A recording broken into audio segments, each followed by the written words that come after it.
incroyable mais vrai, dans cette vidéo, je ne vais pas vous parler ni de confinement, ni de terrorisme. Mais il est ouf le mec. Ouais, j'avoue.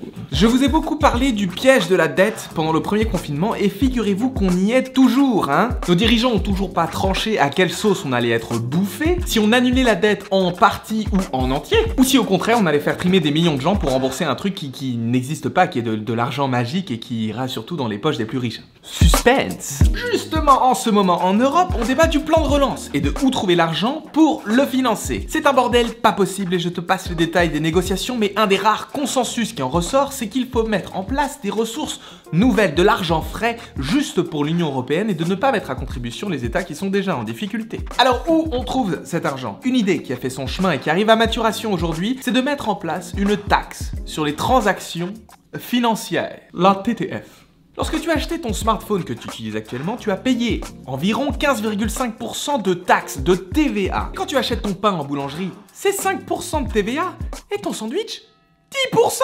Mais pour ceux qui achètent des actions sur les marchés financiers, ils payent 0,0% de taxes. Or, les acteurs financiers effectuent chaque jour des millions de transactions financières. Et la plupart du temps en utilisant des ordinateurs qui le font de manière automatique via des intelligences artificielles. C'est le trading à haute fréquence. Et c'est bien de la merde. Donc il y a quelque chose d'obscène. Quand on dit aux infirmières qu'il n'y a pas d'argent pour la santé, il n'y a pas d'argent pour l'agriculture, il n'y a pas d'argent pour les retraites, il n'y a pas d'argent pour le climat, mais les marchés financiers sont à un niveau jamais vu, je pense qu'il est temps de faire un peu contribuer les marchés financiers. Il est temps de faire payer ceux qui ne payent jamais. Lui, c'est le rapporteur général du budget de l'Union européenne, Pierre Larouturou, et il a fait une estimation. La taxe sur les transactions financières rapporterait en Europe environ 55 milliards d'euros par an. C'est pas assez évidemment, mais ça va clairement dans le bon sens, prélever sur les banques qui s'engraissent pour remettre cet argent dans le climat et le social et la santé. Donc pas dégueulasse quoi. Ce plan, il pourrait marcher et il y a pas mal de pays qui sont déjà pour. Un des pays qui était fondamentalement contre, c'est le Royaume-Uni. Et ils sont plus là.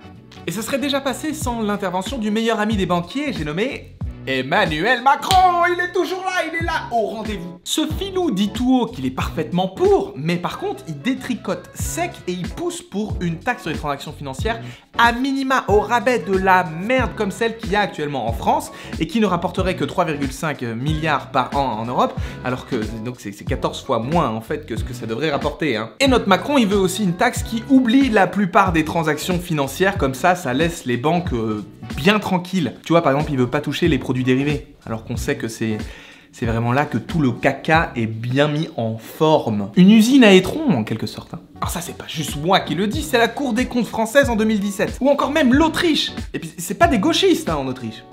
Mediapart a révélé une lettre venant de l'Autriche disant qu'une taxe qui oublierait 99% de ce qu'elle vise, ça ne sert à rien. Et là-dessus, je leur donne raison. Mais c'est comme d'habitude avec Macron, des beaux discours, et puis derrière, on préserve les intérêts économiques de nos amis. Et c'est un tel scandale que Pierre Larouturou, le rapporteur du budget européen, a commencé une grève de la faim. Lui et pas mal d'autres eurodéputés ne comptent pas laisser passer ça. Et il y a de bonnes chances pour qu'ils y parviennent. Mais pour ça, il faut qu'un maximum de gens soient au courant de cet enjeu et fassent du bruit. Le but, c'est de dévoiler le double discours de Macron. Si on arrive à révéler son hypocrisie, on peut faire échouer ses plans et gagner cet argent. Allez sur le site taxonlaspéculation.eu et partagez cette vidéo. C'était Vincent Verza de Partager Sympa pour une très courte vidéo de réaction. Merci, bonsoir, à bientôt.